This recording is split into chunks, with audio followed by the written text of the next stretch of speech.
Thank you all for joining us for this session. We'll give folks an opportunity to kind of flood in just to make sure your equipment is set up properly, you have your audio all ready to go, and you can hear what's going on. We'll also alert that in the chat, because if you can't hear me asking about your audio, then this is a pretty silly way to ask people what's going on. So jump on into the chat. We have 7 fantastic schools here that want to meet you all, that want to talk to you about their programs, answer your questions about their admissions process. We're in a pretty fun time in the full-time cycle right now, as over the next couple of weeks, there's a lot of round 1 decisions that'll be released from schools, as well as round 2 decisions round 2 deadline, right around the corner. So a really fun time to be at a session like this, because we may have people from all different stages of the process who want to just learn a little bit more before trying to select a school to attend, or select a school to apply to, or maybe you're a year out and you have plenty of time to do everything that you're going to hear about tonight and you're ahead of the game. So thanks for joining us from any of those points in the process.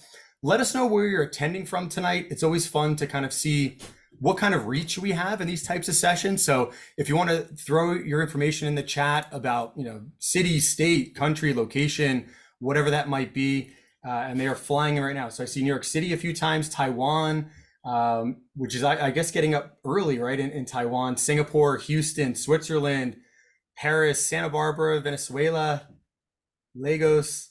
So fast. I'm trying to read them as quick as I can. India, Canada, Los Angeles. So again, we have all time zones here. So thanks for getting up early with us. Thanks for staying up late. Thanks for joining us at dinner, lunchtime, whatever it might be.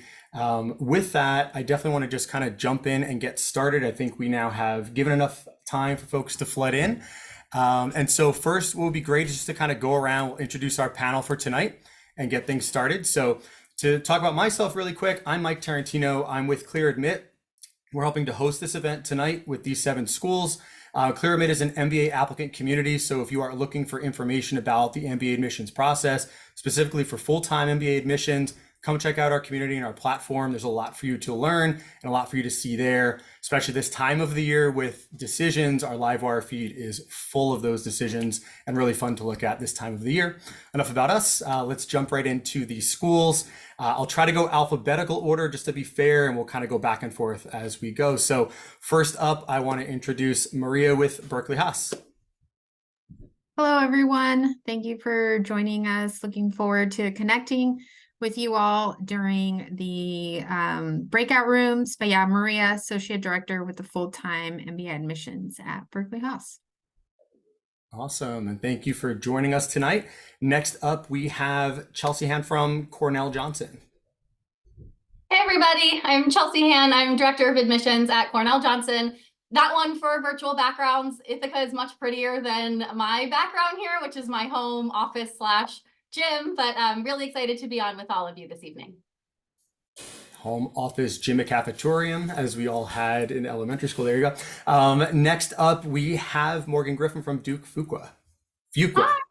Fuqua, yeah, not one qua or two qua, it's a Fuqua. But Morgan Griffin, Associate Director of Admissions, really happy to be here and look forward to talking with you all more in our breakout room. Awesome, and thank you for joining us as well. Next up, we have Lisa Wang from Michigan Ross. Hi, everyone. I'm Lisa Wang, one of the Associate Directors with Michigan Ross. Really excited to be here tonight to share more information with all of you and looking forward to learning more about you guys as well later on. Thank you so much. We look forward to hearing more from you later on as well. Next up, we have Mila Barzdukas from NYU Stern. Hi, everyone. Mila Barzdukas, NYU Stern. I've been at Stern now for about 3 years, and I'm an assistant director in the office here. And I'm really excited to be here, get to know you, and answer all your questions. Awesome. Thank you for being here. Next, we have Katherine Alford from UVA Darden. Hi, everyone. Katherine Alford, floating on a cloud over here over top of the University of Virginia, Darden School of Business. Looking forward to chatting with each of you. I love it. We'll all be floating up there with the good spirits as we go through the session. That's awesome. Last but certainly not least, we have Diana Economy from Yale SOM.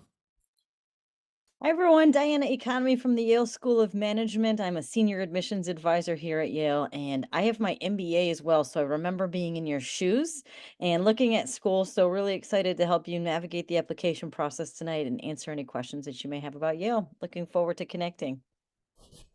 Awesome. Thank you as well for being here. And thanks all of our panelists for attending this event tonight and all of our attendees for being here. And a couple of other ground rules, I guess, for this evening or this morning, again, depending on where you're from. This session, we're going to have a short kind of prepared agenda of questions that we're going to ask each of the panelists about their programs and about their admissions process. After that time, we do have breakout rooms where you will be allowed to jump between all 7 schools, ask any questions that you have, gather a lot of information, and gain some more knowledge from each of our panelists, as well as some folks who will be joining them to assist them in those sessions. So save your questions for that time frame. Please don't try to populate the chat, or if you're looking for the Q&A box in this session, it's not there for a reason. We want you to be able to ask those questions to the schools directly and use this beginning time just to kind of learn more about each school and their process. So this next section will just be a round table. We're going to ask each school one question to lead off with. If anybody else wants to jump in to help answer that question or has like different thoughts on what's been discussed already, feel free to just kind of jump off mute and contribute to that answer. And then we'll just kind of go around to each of our 7 topics. For attendees, the 7 topics we plan to cover will be around grades and GPA, around testing, which is all the different testing that you can take, including maybe non-testing as well, researching schools and what you're looking for and how to make your short list, career goals and how to express them to the admissions committee in the various ways you can do that, essay prompts and how to properly answer those prompts and whether you should go over, under, or stay right in those word limits, interviews, which may be top of mind for some folks that are looking at round 2, because that might be the next stage of your process, and then recommendation forms and letters of recommendation, how you should get them done, and whether it's really allowed to have just somebody sign their name at the bottom after they wrote it. I think I read that on Reddit the other day, and I don't think that's allowed. So we'll ask that question later as we get going. First up, I want to jump right to Maria on our first question, which is, how does your team look at a candidate's undergraduate academics? Is it mostly just the GPA number out of a 4.0, or are there other things that you're looking for within the transcript? Yes, great question. And starting off with, we're looking beyond the GPA. So we're looking at the courses you've completed, your major, the rigor of the curriculum or program, also the institution.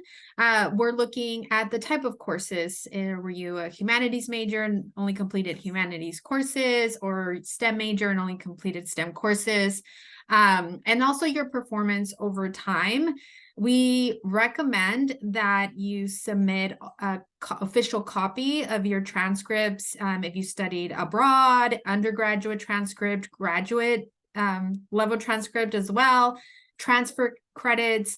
You want to ensure that you submit all that information. Also, if there's something out of the ordinary in your academic record, for example, you took a semester off, you also want to add that information or additional context in your application. So a good place to do this, it's an optional essay. You want to give us, the context, decision, or other responsibilities that you may have had. Were you working part-time, full-time? I would stay away from providing like general information. So took a semester off for personal reasons. Provide details, be more specific. That way we understand, again, the decision-making and really understand that journey, that story. Awesome. Yeah, thank you. I mean, I guess like another piece of that too, right? So let's say you've like failed a class and maybe it's a quantitative course, right? Which is maybe something you're looking a little more for. Is that person just out? Like, how does that work? Is there a way to kind of overcome that in their background or something they can add to their transcript?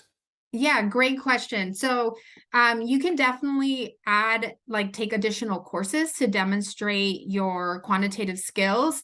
When we're looking at the academic record, we are looking at your quantitative ability. I think most business schools have, rigorous quantitative piece to their program. So we want to ensure that you have that foundation, those skills.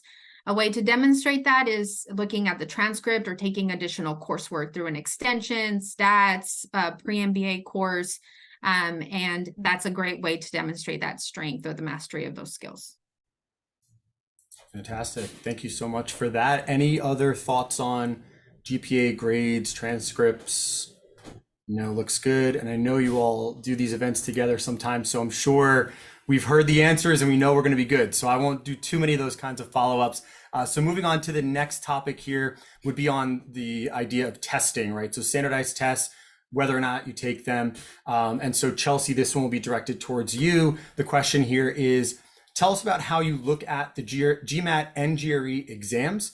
What role does the score play versus kind of the section by section? What we mean by that is like quantitative versus verbal against just the total number you get at the end. Also another follow-up too, like how many times someone took the test, is there kind of like a limit to that? So just give us your primer on testing overall and what we need to know as an applicant. Yeah, happy to. So testing is one data point that we use to help get a better understanding for somebody's academic readiness and their ability to be successful in handling the rigor and pace of the MBA program. So it's a data point that I think causes a lot of applicants a lot of anxiety, and sometimes they think that it's the one data point that maybe holds the most weight or matters the most in their overall evaluation process. That's actually not true. And I don't think that applicants should get super hung up on what their test score is. Now, it is an important data point because it does show us somebody's ability to potentially handle the rigor and pace. So you do want to make sure that you try it and give it your best attempt. But again, your admissions decision likely is not going to be based on your overall test score. What I will say about different exam formats and whether or not you need to take an exam is going to vary by school and by program. So you should be thoughtful about the different programs that are on your application list, and then take a look at which exam formats they accept and whether or not you would need to sit for the exam, or if there's maybe a third option for you to do an executive assessment. That's now becoming a more popular exam that a lot of applicants are submitting as well.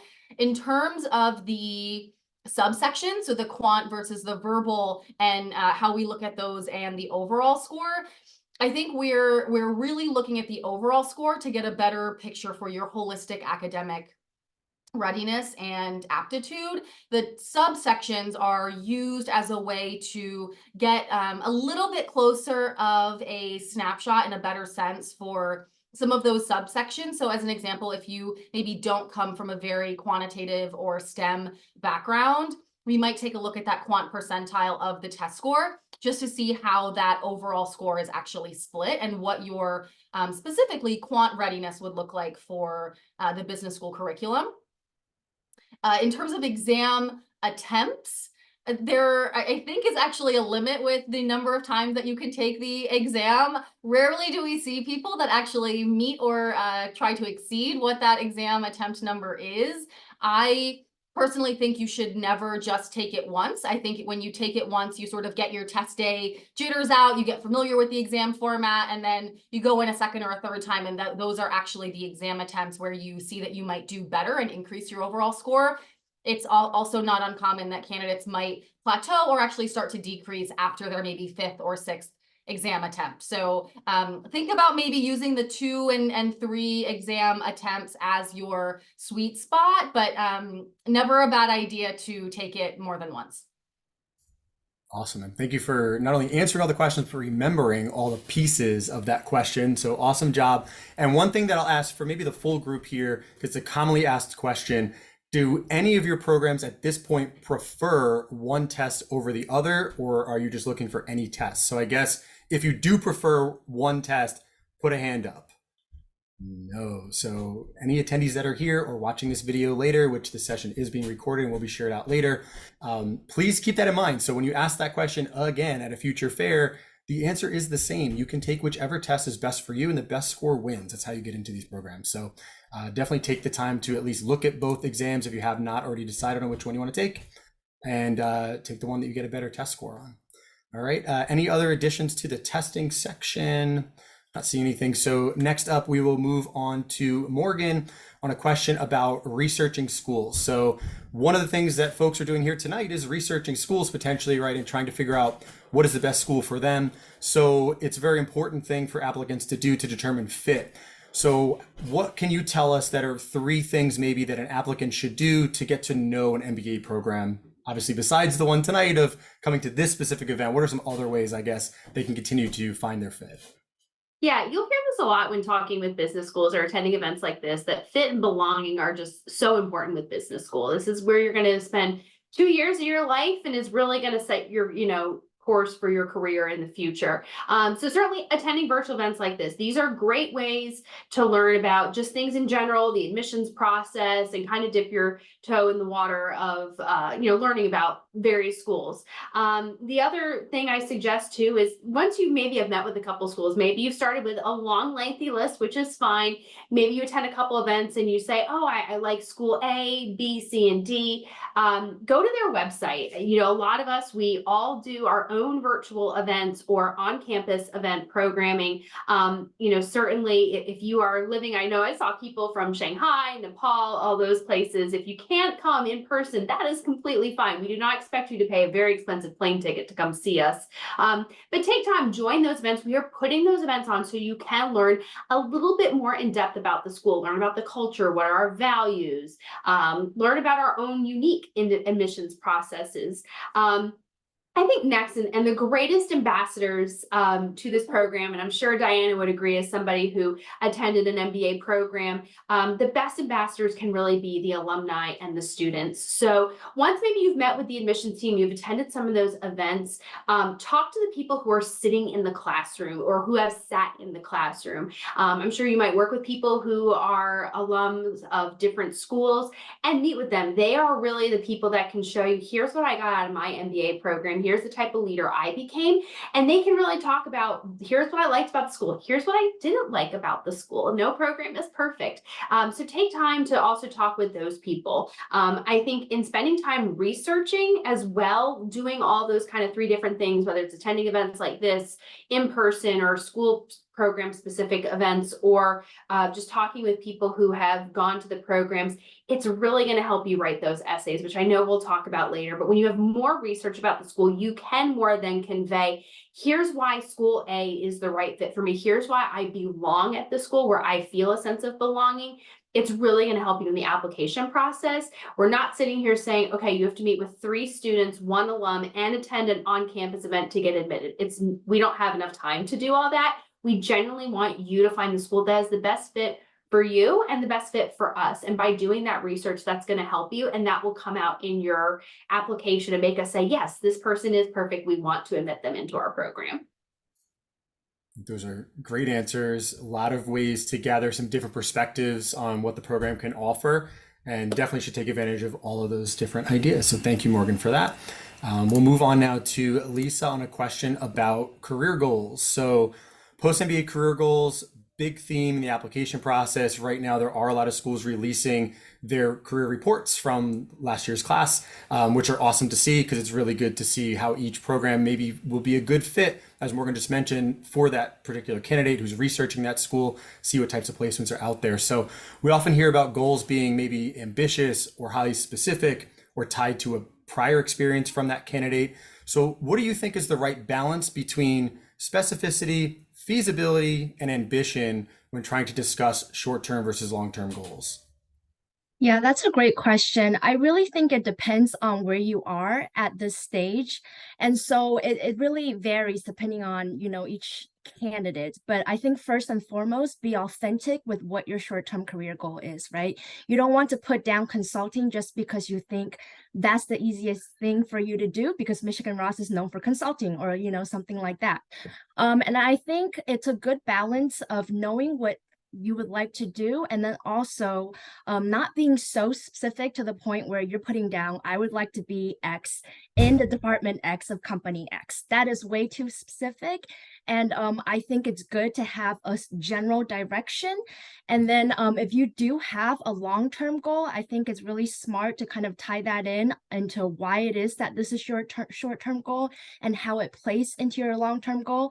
But for Ross specifically, we're not necessarily looking for your long-term goal. We're looking for, what you're looking for now in the short term. And a lot of times, a lot of students are concerned, what if I come into the MBA and I want to change my short-term career goal? That is absolutely fine too, because, a lot of our students, they come in, they learn more about what they put down as their first choice. And then they're like, I hate it. I don't want to do this at all. I never want to be an investment banker. Now I want to do marketing. So it's absolutely fine for you to even change your career goal down the road. And another thing to keep in mind is that the point of you getting this MBA is not to just get this one job after you graduate, right? Most of our MBA students do end up changing jobs, 3, 4, maybe even 5 years down the road. So you're not going to be in this one specific role for the rest of your life post MBA. And you're really here working with all of our career development officers, all of our coaches to really build lifelong recruiting skills so that wherever it is down the road in your career where you need to pivot again, where you need to recruit again, these are the skills that you're learning throughout your MBA that will help you in those times of, change. And so I guess it's, if you have a specific goal, that's great, put it down, tie that into a long-term goal if that's what you have. If you have a consulting background and you want to go into consulting, that's great too. If it's something that's too ambitious or you think is too ambitious, I think it's good to be self-aware. I like reading something like, hey, I know this is a very ambitious goal, but I've done my research. I put in time before this MBA to really prepare myself to come into this industry or to come into this product manager role that I don't have experience in prior. So being self-aware and just really thinking through, what you're passionate about is the advice that I would give. I think that's great. Great advice. I want to pick up on one thing you mentioned in there about how you may change your goals while you're in the program, right? So this may be another one for like all of our panelists to decide on, but has there ever been a case where at graduation, the dean, as they're handing out the diplomas, pulls up the essay and says, wait a second, you said consulting and you're going into banking, so I got to take this diploma back. Like, has that ever happened ever, right? No. So I think it's perfectly normal to have an idea of what you might want to do today and explore yourself in the program. I mean, these programs are 2-year programs. You have that opportunity to discover yourself again back in school. So I think that's a great point that you made. And I just like to throw a little comedy behind it as well, because I do think it's funny that people think that it's the end all be all to put your goals today and they have to stick. You definitely have that opportunity to explore. So moving into the next section on essays and more kind of like essay brainstorming, right? So Mila, this will be for you on beyond career goals, which we just discussed. Many essays will also require applicants to share anecdotes from past experiences. That could be accomplishments, failures, teamwork, fun facts, kind of a whole bunch of different things, right? Do you have any advice how someone can go selecting the best anecdotes they should share? Would the most recent ones make the most sense? Maybe the balance between professional versus personal potentially? What are your thoughts? Yeah, I think those are all really good points. And I'll start by saying, personally, reading essays is my favorite part of reading an application. I think I speak for a lot of us on this call when I say it's really the chance for us to get to know you beyond the stats, the numbers, the GPA, the bullet points on your resume. It's kind of a chance for you to show us your personality. I think the most successful essays are the ones that actually answer the essay prompt. So there's 7 schools on this call. We have multiple different essays with different questions. I think if you copied and pasted each essay or one essay for all of us, I don't think it would be the best use of your time, right? Make sure you're actually directly answering the question. And I think when you think about choosing anecdotes, I personally feel that with, choosing an anecdote, you're choosing something that, again, directly answers the question, but also doesn't repeat things that exist in your application beforehand. So you can absolutely expand on a bullet point on your resume if that was something that was really important to you, or talk about an experience you listed elsewhere. But just make sure you're not repeating yourself, because this is an opportunity to enhance and add information to your application versus just repeating what's already there. I do think our different essay prompts give folks a lot of insight into the values that we have at each school. For example, we really value change, we value IQ, EQ. And so finding ways to weave a school's values into the essay is a really good way for us as admissions officers to gauge your interest in the school, and also if you would be a good fit for the school as well. The last thing I'll say, I always like to talk about word limits. I think word limits can be kind of scary for some folks. Try to hit the word limit as best you can. If you go a few words over or a few words under, it's okay, but generally the word limits set by the school are what we think is kind of like the best length of essay to answer that question. So that's the tips that I would get regarding like professional personal experience. I think it depends on the essay question. Just make sure it's authentic to you and your experience and provides extra information beyond what else is on your application. Yeah, I think that's all great advice, especially the part about making sure you're answering the prompt that's given and it's given for a reason. We do cover on our site a lot about different essay prompts and how to respond to them because they are so different. We've also done events with each of you at separate times discussing those prompts and how folks should go about thinking about how to answer those. So if you are in the phase of the process of filling out essays, go back and check those out and we can share links with you if you're interested. I guess the last piece on essays too is, which you alluded to, utilizing the space, right? So the applications are built in such a way that things are interrelated, but there are different portions you can fill out. Use it all, right? So we don't mention on this event, at least, data forms and how those kind of play into a role in all of this, which are kind of similar to essays. Use the space. Optional essays were mentioned earlier. Use the space if it makes sense. I think Maria brought those up. So, take advantage of all the different aspects of the application, put your best foot forward, and have fun with the essay. Yeah, it's a good advice there. So moving into the next section on interviewing, which is another important piece of this, obviously, just like everything else is. So, Katherine, this one will be for you. When preparing for interviews as an applicant, how can someone best balance the line of over preparing for the interview versus being more authentic, right? So having rehearsed responses to questions versus kind of just coming in and shooting off the cuff. What do you think is a better balance? What's the better interviewee that walks in? What do you take out of the interviews? Kind of give us your thoughts. Right, because you kind of need to do both. You need to be a little prepared and you need to be able to speak off the cusp as well. I think that interviewing is what varies most significantly among programs. Some schools will have admissions committee members interview. Some will have students interview. Some will have alumni interview. Some have a combination of all of them. Some schools will have read your application prior to the interview. Some schools will have your resume before the interview, and some schools will only know your name before the interview. And so as an applicant, it's important to do a little bit of research to figure out what you're walking into. I would avoid Reddit, but the school's websites will have a lot of helpful information about what the interview process of that program will look like. I think the best way to prepare is thinking about the fact that schools are really wanting to know your story. Who are you? What are you all about? We're less interested in what you've done and more interested in why you've done the things that you've done. So one way to prepare for the interview is to pull out your resume and go line by line and ask yourself why. Why did you choose this undergraduate institution? Why did you choose this major? What was it about that was interesting to you? Why did you choose to work for this specific organization after you graduated? Why this specific job function? And if you know that part of who you are, that's going to prepare you well to answer a lot of the questions that are going to come your way. And then I also think it's good to prepare some of the classic behavioral interview questions, like know some examples of different things that you've achieved in your professional development and be able to speak to those things. I saw, and also keep in mind that when you're doing an interview, you're interviewing the school as well. It's not all about the schools interviewing you. Like you're trying to check out your fit with that specific program. So come with some good questions. What are you hoping to learn more about the school? And be prepared to direct questions either toward the admissions committee, alumni, or students based on who interviews for that program.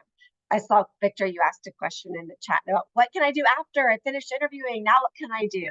This is the hardest part of the application process to MBA programs. It's called waiting. There's nothing you can do now. You kind of have to sit back and wait. So good luck to you. I'm sure you'll do great. And that's the best advice I can offer for everybody. I will say, and for that person, the best thing to do is wait, but also you're in a good situation. You got an interview, right? So you're in progress still. That's good. You're not waiting around because nothing's happening. Like you're in progress. So awesome advice, really good stuff. I like the idea behind providing that context beyond the letters that are on your resume or in the essay. It's like bring that kind of passion of to why you're doing these things. That's a great piece of advice. Our last question for this section of the event, Diana, thanks for being so patient. You get to discuss recommendations. So nice little kind of bow on the end of all the different aspects of applications here. What would you say you're looking for when reading recommendations? Do you expect to find something new about applicants in this section, or is it more about just corroborating the stories that you've already seen within the application? And is there also kind of like the, how do I say this nicely, but kind of like the definite no kind of test? Like, is there something you might look for where the recommender would be like, please don't take this person? Has that ever happened? Good question. Maybe not that directly, but right, there are some recommendations that letters that are certainly better than others. So let's take a kind of a half step back and talk about the recommendation letter itself. I put in the chat what's called the GMAC, the people that put out the GMAT, Common Letter of Recommendation. And Maria, I see Berkeley Haas has joined the party for the Common Letter of Rec. So I do think that all the schools that are here today use this Common Letter of Rec. And one, I think, misconception is that this is like one form that your recommender goes in and pushes submit, and it magically goes to all the different schools that you're applying to. That's not the case. Even if schools are using a similar language in the recommendation, aka using this common letter of rec, they actually have to go into each school's form to be able to fill that out on your behalf. But you shouldn't be surprised at what the letter of recommendation asks. It basically asks your recommender, how do you know this person, in what capacity? What do they do well? What are some areas for improvement? And it has a behavioral grid where they can offer some evaluative judgment on that as well. So that's what the recommendation letter entails. The other thing you should know that differs a little between schools is that some require 2, some require 1. So you'll want to take a look at the schools that you're applying to. But in terms of who you're asking for your recommender, for the most part, schools are looking for somebody who is either a supervisor or who has otherwise served in an objective capacity for your work. Could be a different senior manager or somebody in a different department. For some of you who either work for a family business or small business or have a startup, it could be a client, it could be a funder, somebody that has an objective role in your work, somebody who would not be a great choice for a letter of recommendation would probably be a peer, somebody that comes across more as like a buddy or a friend. They need to be senior enough such that they have an objective perspective on your work performance. A lot of times schools will say, if you're not asking somebody who's a direct supervisor, maybe to mention in the optional statement or through some part of the application who you're choosing and why. This isn't necessarily a negative indicator that it has to be this. And if it's not this, direct supervisor, it's a lesser recommendation. That's not the case. We just want to know a little bit more about the context. Sometimes people are in a situation where they can't tell their current employer they're leaving, and that's okay.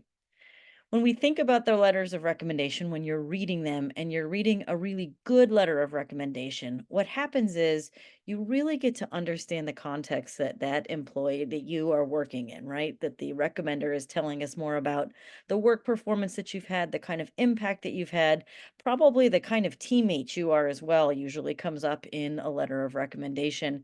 Really gives us more context than a resume might, right? A resume is going to give us some short bullets. A recommendation letter is going to they don't have to paint what you've said on the resume. They can choose a different story, but they're going to paint a little bit additional context for us to understand the work situation that you're in and the impact that you have. When a recommendation letter does not go well, it's usually because it's extraordinarily brief. Right. And so sometimes it's positive, but it's one sentence and it really is not giving you much context and specificity as to what that candidate has done. Another way that I think candidates can go wrong is if they're choosing somebody because of their title or senior level position, and that person doesn't know you very well. That's typically when that senior level person's going to write a 1-sentence review of you because that's all they know about you. And you're going to think, isn't this great? The CEO wrote this, and we're going to say, this is really not a very good letter of recommendation. So you are much better off getting somebody who can give us the detail and specificity on your performance than you are choosing somebody who is more senior and may not have the context that you need. The last thing I'll say in terms of the recommendations themselves is that they do take a long time for your recommender to write a good one. So we are sitting here now, and probably a lot of you might be looking at an application round that's in early January for schools. That's the next sort of big wave of application round for most schools. Now, like this week is the week to be asking, right? Do not wait too much longer, especially, there's a lot going on over the course of the next 6 weeks with the new year coming. So do start to ask your recommenders now. Do not write your letter of recommendation. Resist any temptation, even if they ask you to do that. It's not ethical. It's not a good practice. And you want their authentic voice to come across.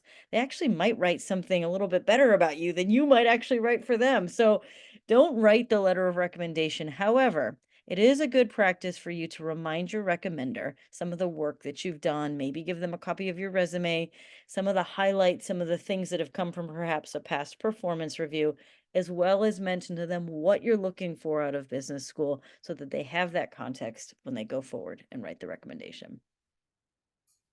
Great stuff. Yeah, there's a difference between coaching and completely cheating on the situation. So yeah, definite great stuff. And thank you also for sharing the GMAC form, because it's great if all schools are on that form. It's a little easier to at least gather the information and pass it off. So great stuff there. So next we're going to jump into what I call the lightning round, just because they're kind of like 3 quick questions, some fun answers, hopefully. And then we'll go around to all 7 schools, and then we'll break into breakouts after that. So the 3 questions, and I can remind you if you forget one of them, because we're going to go back to Maria to start this off and come all the way back around to Diana. So I'll remind you if you need help, just raise your hand. But the 3 questions are, what is one element of just generally your program? I think we wrote originally in the agenda your MBA application, so it could be the application, but just like what's something cool you want us to know about either your school or your application process?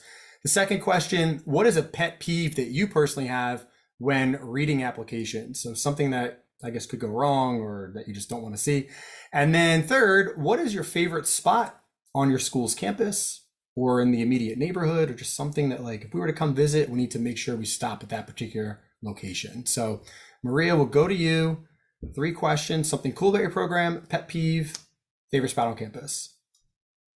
All right. Our school, where Berkeley Haas is known for the defining leadership principles. It's our values: question the status quo, confidence without attitude, student always, and beyond yourself. So we do ask prospective applicants to take time and reflect and think about how these values align with your own.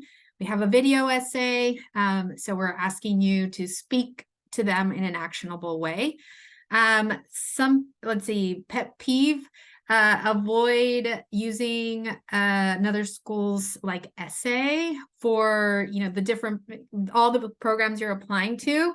And since I also mentioned, I'm going to backtrack. Since I also mentioned we have a video essay, try to not read from a script or even during your interviews. So be prepared presentation skills are important. So avoid reading from a script. And then favorite place on campus, my background here from the stadium. Our business school is on, our UC Berkeley is on a hill. So we have some great views, but the stadium, this is from our stadium, and I really like this spot on campus. Very cool. And not only not writing the essay prompt for different schools, hey, don't put the wrong school name in the essay. You might write the right prompt, but copy and paste the wrong school or something like that. So yeah, just double check your work. Very, very good stuff there. Thank you for that.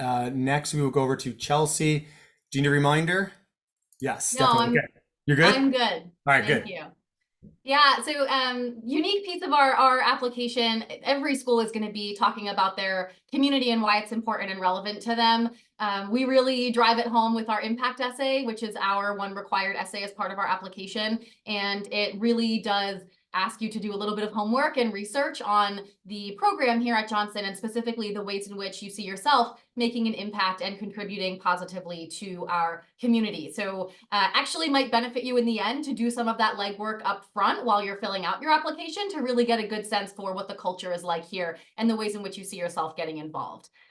My pet peeve in applications is when dates don't align. So if the resume work dates and the work history section or the employment history section of an application, if there are gaps there or discrepancies, that gives me more pause and gives me more questions than anything else. Also ties into when people actually have gaps in their work experience and they note it in the history section of the application, but it's hidden on the resume by using general timelines like years instead of months. And again, that gives me more questions.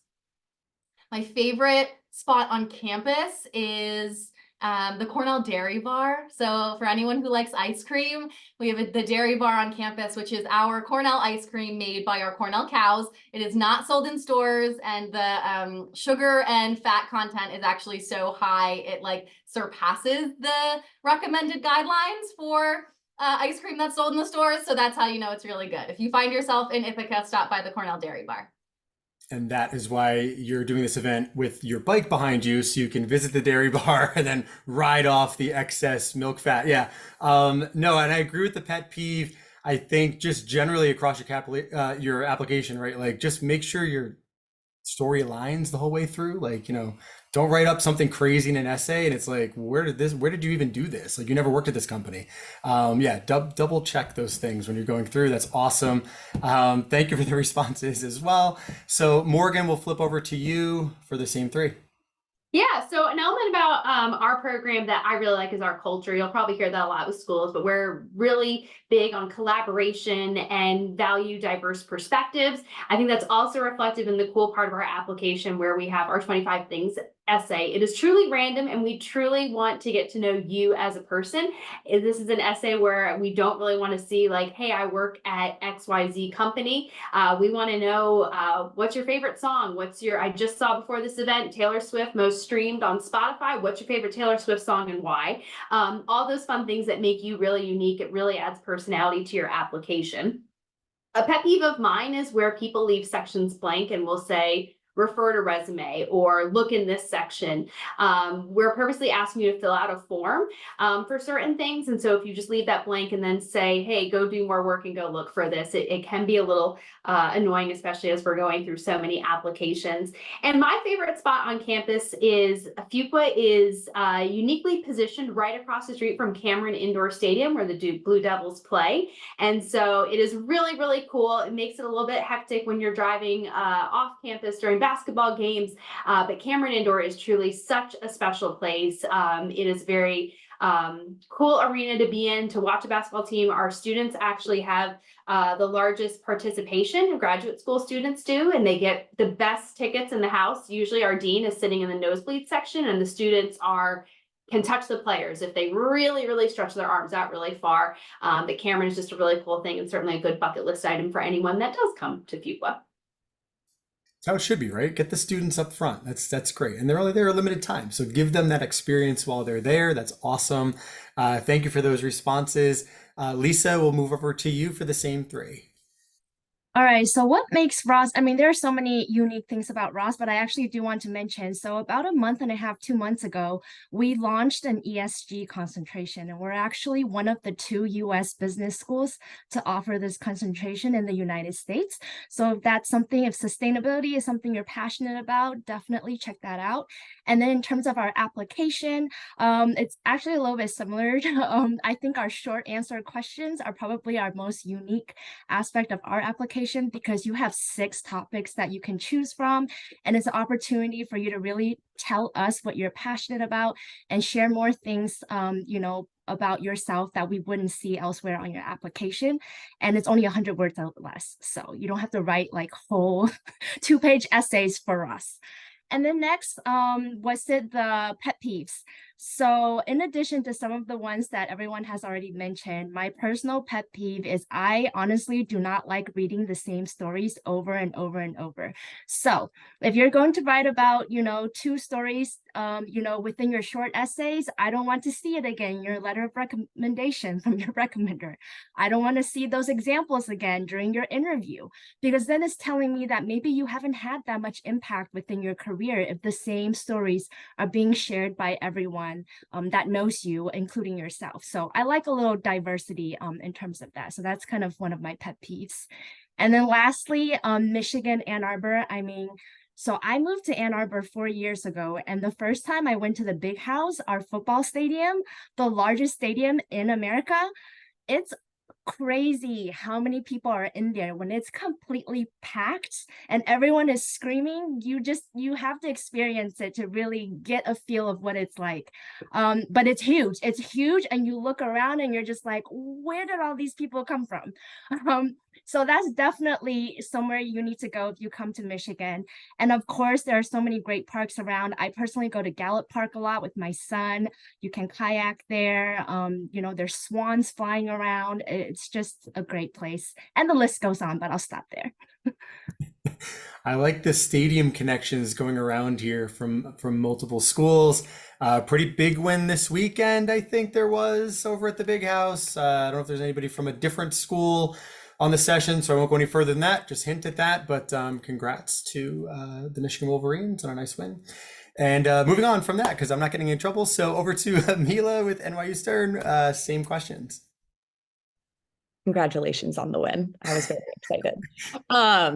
I think the biggest element about Stern is, I think we talk a lot about IQ, EQ, which is basically just a short way of saying we want to bring in the best and the brightest, but we also want to have people that are really amazing people, right? We want to surround yourself with people that you want to work with and work for and enjoy your time while you're at Stern. And I think in the application, we try to do this with our Pick 6 essay. It's a visual essay. I know we have a few of those on the call here.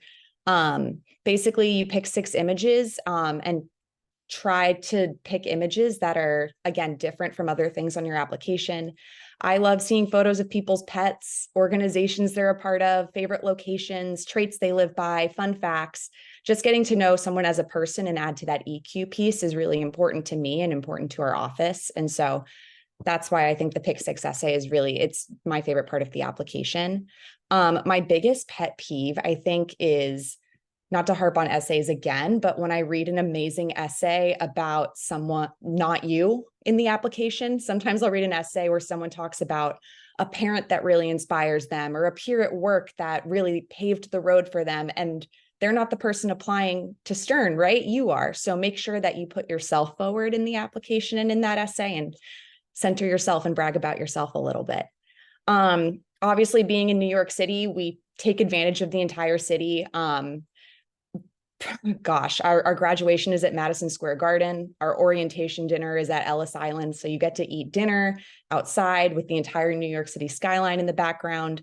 We're right on Washington Square Park. Everyone in our office does a lot of jigsaw puzzles. And we joke that if you went to the top of the Kimmel Center, which overlooks all of Washington Square Park, you can see all the chaos that is always happening there in all its glory. And it would just make an excellent 1,000-piece puzzle if you took a photo from there.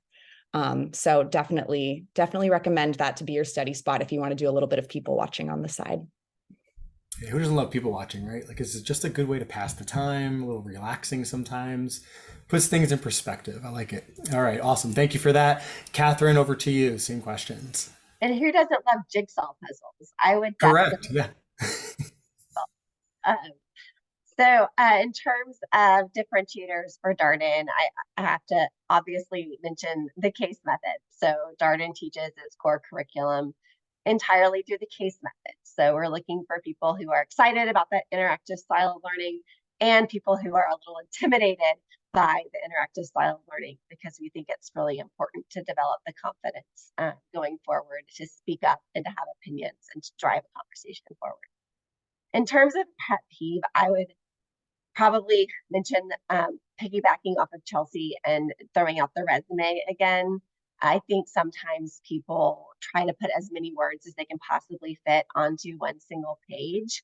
And so we're not looking to see everything you've ever done. Rather, the resume is intended to show how you've progressed in your career, as well as what you have achieved and accomplished in your career, rather than a list of your job descriptions. So be thoughtful about your resume, and know that if you put a zillion words on there, we can't read them all. So really try to figure out what the highlights are of your life reel and make sure that that's what you focus on in your resume. In terms of my favorite part about Darden, in terms of place, so I've been at Darden for a long time now. I guess I'm running on 16 years, and so I'm kind of intrigued by the new. And so we just built a very fancy hotel that has a steak restaurant and a sports bar. But what I love the most about it are the botanical gardens, arboretum, and outdoor classroom spaces behind it, so which connect to the Ravenna Trail. So I love the outdoors, and so that's a really new, exciting addition to the school. Sounds really nice. Nice for all different people and types of people and for different interactions. That's nice. Gotta check that out. Diana, take us home. What are your thoughts on these and best spot in New Haven? What do you got for us? Excellent. Yes. So, to start with, what I love about Yale is the opportunity for you to be able to take classes at all of these other amazing grad schools. Now, that is pretty common amongst a lot of schools, but at Yale, you can take an unlimited number of electives outside of SOM, public health, environment, and more. And there's just so much great multidisciplinary engagement and interaction. You've got classmates from across campus coming to your school, and you've got the opportunity to connect and engage with them across the beautiful campus. In terms of what differentiates our app, we've got 2 required pieces after you apply. So one of them is a behavioral assessment, which we've put together with the people that put out the GRE.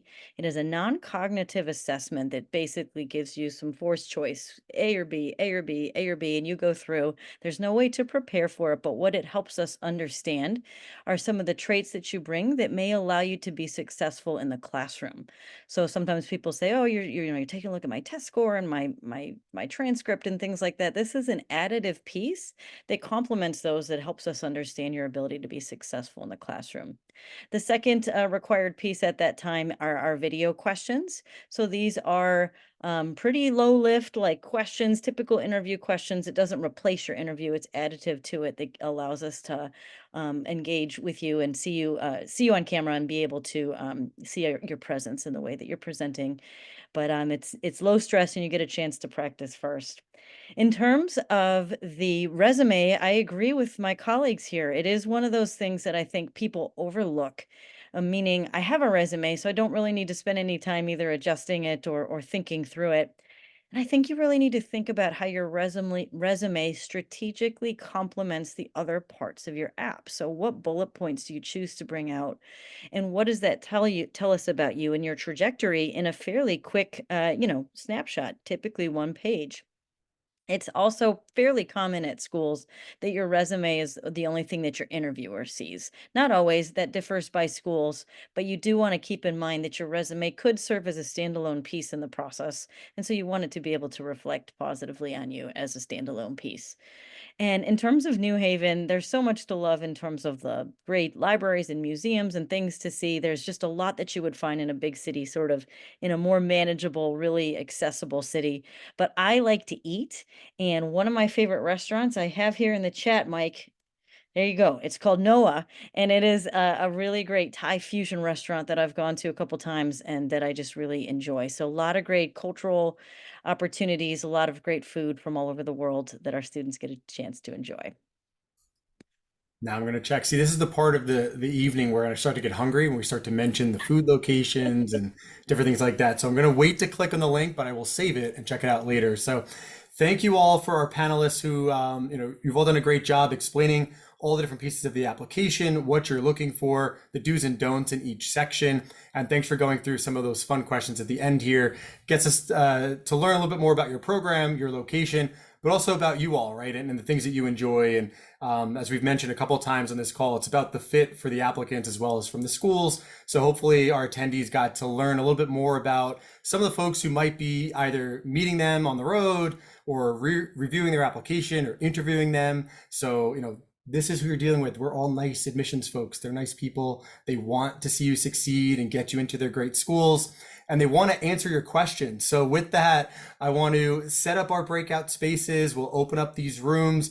Each of our panelists can jump in. Attendees, give them a second to get into their rooms and get comfortable first. before jumping in and following them in there. You will see the available rooms as I'm opening them now. You'll be able to click and join any of the rooms. There's one for each of the 7 schools.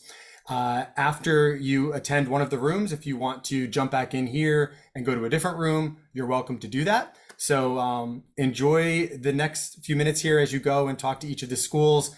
Thank you for attending the main portion of tonight's session, and get all your questions answered. Be patient, and thanks again, panelists, for joining us.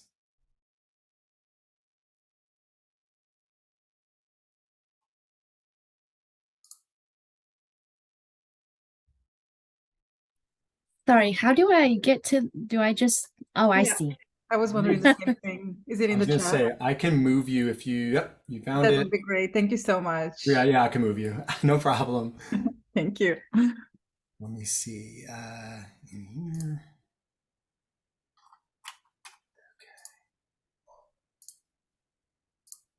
Okay. All right. Hi, I'm here for the NYU Stern room. All right. I got you. I will move you right now. Awesome. Thank you so much. No problem.